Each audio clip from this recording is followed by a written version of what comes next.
ఫ్రెండ్స్, మీరు నా ఛానల్‌లో అన్ని వీడియోస్ మిస్ అవ్వకుండా చూడాలంటే సబ్స్క్రైబ్ చేసి బెల్ ఐకాన్ కొట్టి ఆల్ చేయండి.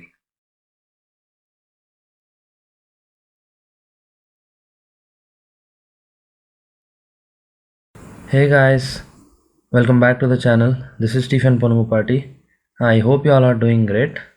So guys, in this video let's explore the Neknampur lake or the Chinna Cheruvu.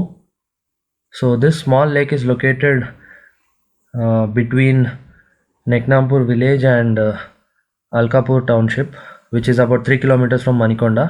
So ఈ ప్లేస్ని ఈరోజు కంప్లీట్గా ఎక్స్ప్లోర్ చేద్దాం. ధ్రువాంష్ అనే ఒక ఎన్జిఓ వాళ్ళు ఈ లేక్ని కంప్లీట్గా రెస్టోర్ చేశారు ఫ్యూ ఇయర్స్ బ్యాక్. లేక్ది సరౌండింగ్స్ని కూడా బ్యూటిఫై చేశారనమాట. సో అందుకే నేను చూద్దామని వచ్చాను ఇక్కడికి. So I will show you this lake completely. So let's get started.